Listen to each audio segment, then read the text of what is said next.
Yo, what is up guys? Nick here and you're watching Nick and Katie. So I've had a lot of experience with setting bikes up tubeless, and I will tell you it all comes down to the tips and tricks and knowing as many as you can and applying them all together. A lot of people will think it's very messy. A lot of people will say it's really hard to do. You need an air compressor to do it. But in this video, I'm going to show you that anybody at home with these special tips and tricks can set their bike up tubeless with no problems. So let's get into the video.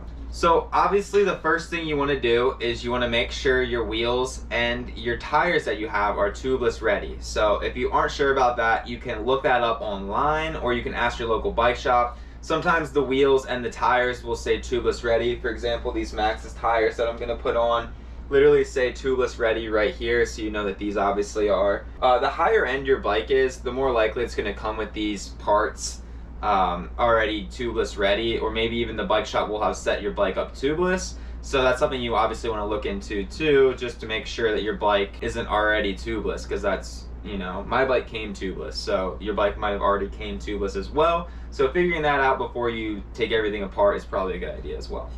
So the first thing you have to do is you have to get some rim tape.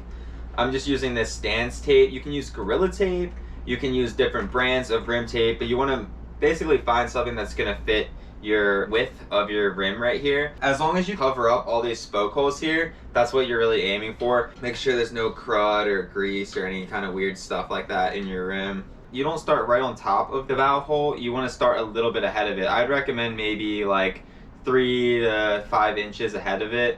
You can start your tape, wrap all the way around, and then go back over the hole one more time, so you make sure you cover that area twice. You want to be very sure to get it very tight and secure all the way around it. Press it down inside the grooves.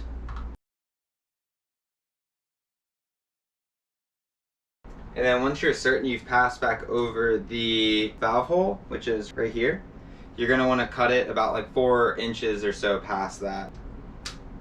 Just go back over it with your fingers. If sealant gets underneath this, not only can the sealant leak out and cause problems, but it can also cause problems down the road if sealant gets into the spokes and starts to corrode them. So you want to protect your wheel to the best of your ability. So the next step then in this is locating where your valve hole is going to be and putting the valve in. So I like to use just a little nail. You just kind of want to have this be like a starter hole for it. Pop it down in through just like that. Very easy. Make sure your valve core is twisted all the way into before you do this so you don't bend your valve core. Pop it straight through the hole.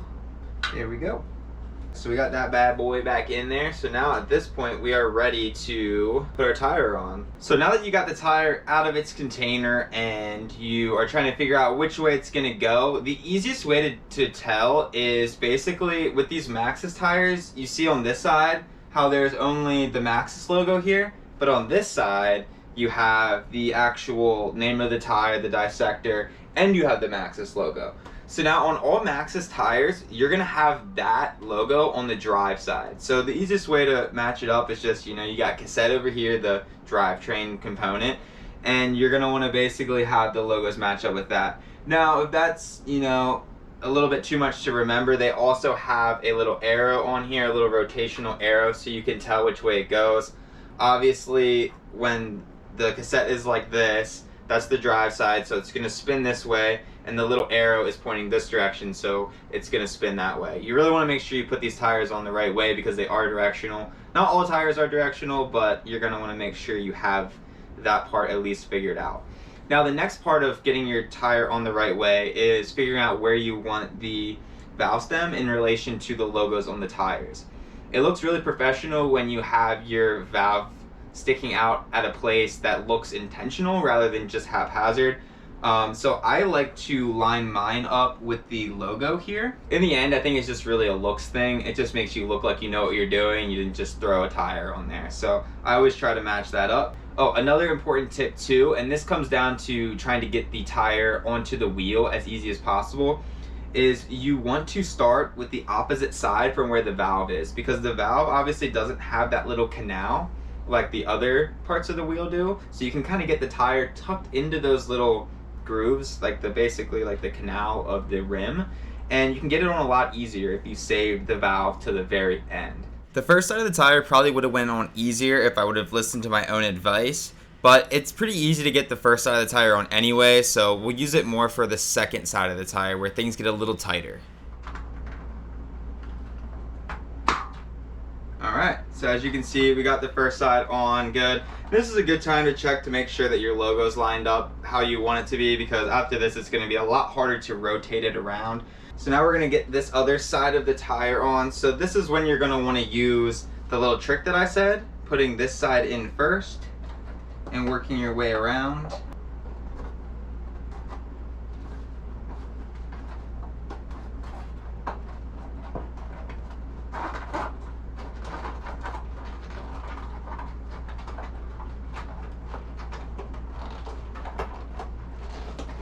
Okay, so now you can see it's getting a little tricky to get this last little bit on here. You could probably use a tire lever to get it on, but if you want to use the trick and say you don't have a tire lever with you, you can actually take this off of the bead, because it's kind of wanting to start to bead a little bit, and push it down into the canal of the wheel, and you're really going to loosen up a lot of extra slack. So then you can kind of work your thumbs all the way around here, get it all the way in the canal, and then by the time you get up to the very top, it's going to be very loose. So it'll be super easy to get on. But before we completely tighten it up the whole way, let's sit it down on the ground here. Leave just a little bit of space to throw some sealant in. I'm just gonna eyeball it because I've done this before, but you're gonna wanna basically pour in the recommended amount for your tire size. Here's some recommendations from Stan's website. Let's just see if we can do this without making a single freaking mess. And if we want to really turn it around so that we make less of a mess, we can spin it this way. The real key to not making a big mess is to not squish the tire at the bottom, because if you put a lot of pressure down and squish it, then that joint's gonna squirt out some milk on you. But if you just kind of keep the bottom of the tire hovering off the ground, or just lightly touching the ground, you're gonna be pretty good. I really want to see if I can do this without making any mess at all. So that way you kids at home can do this in your parents' living room and just say, Nikki B told you that this wouldn't make any messes. Now comes the real secret. So come in close. You're gonna wanna know this secret. This is how you can get your bike set up tubeless with a floor pump, and it'll work every single freaking time if you know how to do it right, and it's really not hard to do at all. So you're gonna wanna basically beat as much of the tire as you can so there's less room for air to seep out. And that way, when you go to blow up the tire, literally it's just gonna blow up right away. You're not gonna have any issues. So I'm gonna start a little bit past the valve here, and with my finger and my tire lever, I'm gonna dig into here, get a nice little scoop of tire here. And then with my thumb, I'm gonna start behind where I have my tire lever. And be careful again, not to squish the tire down because you have sealant in there. I'm gonna squish with my thumb and push up against the rim of the wheel and basically try to get the tire to seat as much as I can. You're probably gonna be able to get about halfway around before it gets too tight, but just go as far as you absolutely can, okay? And once you get about halfway around, like I said, it's gonna get to that point where you just can't really go any farther, and that's okay, because that means it's really tight. So that's about as tight as I think I'm gonna be able to get it. So I'm gonna keep my thumb there and try to pull the tire lever out very, very subtly, not to disturb anything. And then I'm just gonna take the wheel and literally flip it around right there. So that whole side right there now is all beaded up on the side. So I'm gonna do the same thing now. The tire's gonna look a little bit wonky, and this side's gonna be even harder to get, but it's really not too bad. You're gonna wanna get your tire lever in under the tire right here, and basically just do the same freaking thing. Going this way, pulling it towards you. Thumb on the tire, pressing it into the bead.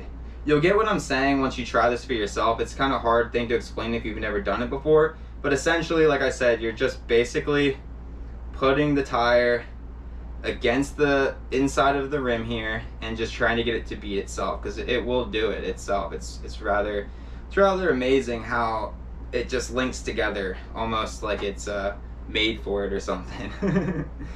But it was pretty amazing. Once I learned this trick, I was like, wow, this is how I'm gonna do it every time, because Sometimes you can not do this trick and it'll work, but sometimes you don't do the trick and then it's a huge pain in the ass.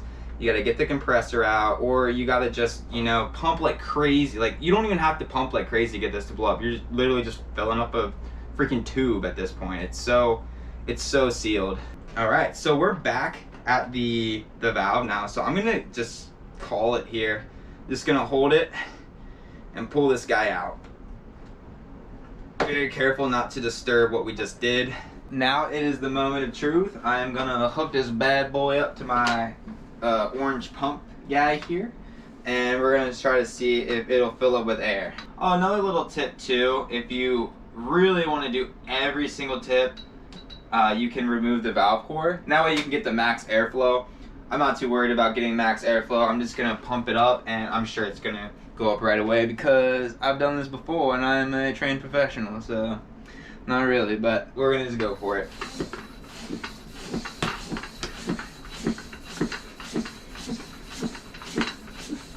So we're looking for a popping sound. That means it's beaded. We're up to about 20 psi right now. Oh, you hear that? A little bit of a oh. Oh, there's a real good one. There we go. Nice. So I'm gonna take it up to about 30 psi. You could probably go a little higher if you want. Oh, there we go. Even a little bit more. Let's go a little bit farther since we just heard that last pop.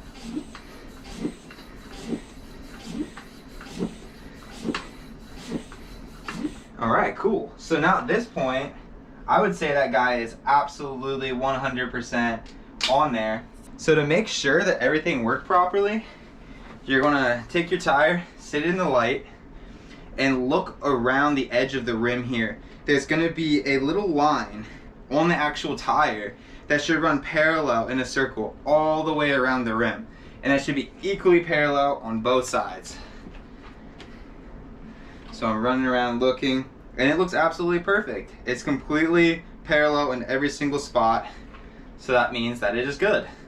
At this point, if you really wanted to, you could spin the tire around, kind of flip it, swoosh it, all that good stuff to make sure the sealant works its way around. If you're gonna put it on the bike and take it for a ride, that'll absolutely do it because it'll work its way into all of the little crevasses and whatnot. But I always kind of like to do this. It's just like, it's kind of fun. But yeah, there's not even a single drop of sealant anywhere on my floor or on my tires. And those are my tips on how to set up a bike tubeless. It's really easy. Anybody can do it at home. The more tricks that you try to use when setting up the bike tubeless, the better of a chance you're gonna have at being successful. So I really recommend not skipping any of those steps. Thank you guys so much for watching. I'm Nick, and you guys are watching Nick and Katie.